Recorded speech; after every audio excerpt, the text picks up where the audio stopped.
There is a grief that nobody talks about. It is not the grief of losing something. It is the grief of watching someone else receive the very thing you have spent years believing for. And somewhere in the accumulation of those moments, somewhere between the 100th time and the 1000th time, you stop counting the days, not because you gave up dramatically, not because there was a single breaking point you can point to, but because hope, when it is deferred long enough, becomes the most exhausting thing you carry. And quietly, without ceremony, you set it down. There was a man at a place called Bethesda, 5 covered colonnades surrounding a pool, and in those colonnades a multitude, blind, lame, paralyzed, all of them waiting for the same thing.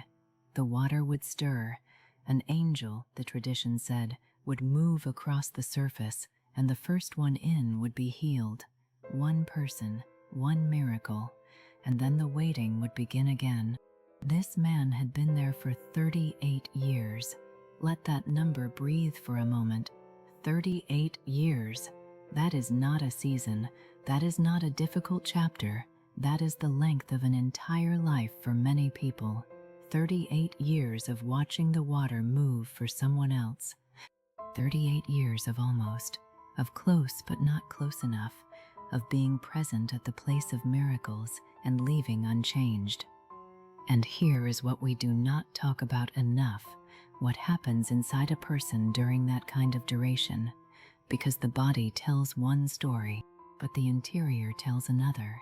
In the beginning, you believe, you position yourself, you stay ready. Every ripple in the water is a possibility. Every morning you open your eyes is another chance. But time is a slow sculptor, and what it carves, when hope goes unanswered, is not just disappointment, it is resignation. A settled, quiet resignation that stops calling itself resignation and starts calling itself realism. And then something more dangerous happens. The limitation stops being a condition you are living with and starts being an identity you are living from. You no longer have a problem. You have become the problem. You are no longer a person waiting to be healed. You are the sick man at the pool. That is how people know you. That is how you know yourself. And that shift, that invisible interior shift, is one of the most spiritually significant things that can happen to a human being. Because it is not just the body that becomes paralyzed, it is the imagination, the expectation, the very capacity to conceive of a different life.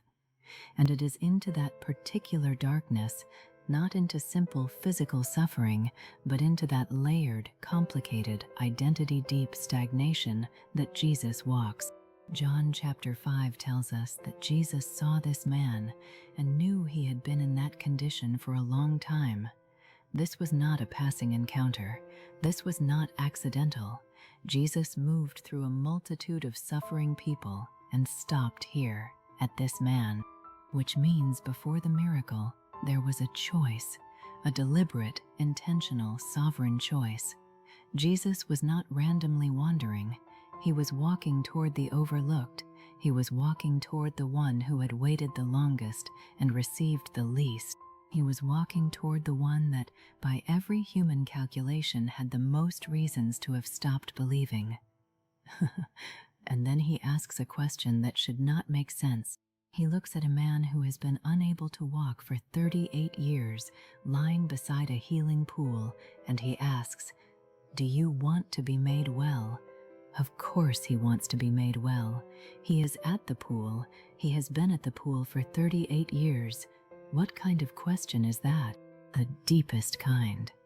Because Jesus is not asking about the physical condition. Jesus is asking about the will. He is asking about the interior. He is asking whether, after 38 years, the man still has the capacity to want something different. Whether the vision of wholeness has survived the long erosion, whether the identity has been so thoroughly shaped by the limitation that freedom itself has become a frightening concept. Because here is a truth that we rarely say aloud. Sometimes we are more comfortable with our stagnation than we are willing to admit. The stuck place is painful, yes, but it is known, it is familiar. It carries no risk of further disappointment because it has already absorbed every disappointment. There is a strange, terrible safety in never trying again. And Jesus, who knows the human heart more thoroughly than we know ourselves, does not bypass that question. He walks straight into it. Do you want to be made well?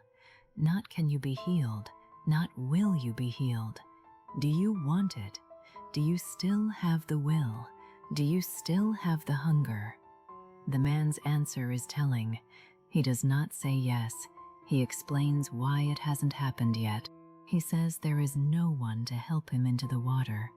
Someone always gets there before him. He answers with the story of his limitation instead of the declaration of his desire. And even in that deflection, Jesus does not withdraw. He does not require a perfectly articulate faith before he moves. He simply speaks. Rise, take up your bed, and walk. And 38 years collapsed in the length of a sentence. One command, one voice, one moment, and a hold that had lasted nearly 4 decades was broken not by the right timing, not by finally reaching the water first, not by the accumulation of enough waiting, but by a direct encounter with the living God who operates entirely outside the logic of seniority and sequence. This is the theological confrontation at the center of this story. Duration does not determine destiny. Length of suffering is not a measure of God's distance or God's intention. The man who waited 1 year and the man who waited 38 years are both one encounter away from the same miracle. God is not bound by your timeline. He is not impressed by how long you have suffered, and he is not delayed by how long you have waited. He moves when he moves. And when he moves, nothing that has accumulated in the waiting can hold against it. So I want to speak now directly to you, not to the man at Bethesda, to you, because there is something in your life, and you know what it is, that you have quietly stopped believing will ever change. Maybe it is not a physical condition. Maybe it is a relationship that has been broken for so long you have accepted broken as its permanent state. Maybe it is a dream you once carried with such fire, and now you can barely remember what it felt like to believe in it. Maybe it is your sense of spiritual aliveness, the feeling that God is near, that prayer matters, that your life is moving somewhere, and that feeling has been absent for so long that you have reorganized your entire interior life around its absence. You have made a home in the limitation. You have learned its walls. You have stopped pressing against them, and you call it acceptance. You call it maturity. You call it being realistic. But sometimes what we call realism is simply the name we give to hope after we have buried it quietly and told no one. Jesus is still walking through the colonnades. He is still stopping at the ones who have waited the longest. He is still asking the question that sounds too simple to be serious, but is in fact the most serious question you will ever be asked. Do you want to be made well? Not do you deserve it, not have you waited long enough, not have you done everything right. Do you want it? Is there still something in you that can reach toward a different future? Is there still enough of the original hunger alive to say yes to the God who is already walking toward you?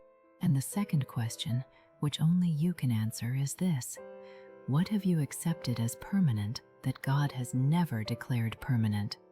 What condition, what season, what story about yourself have you allowed to become your identity when God has only ever called it a circumstance? The pool is not your destiny. The mat is not your home. The waiting does not have the final word.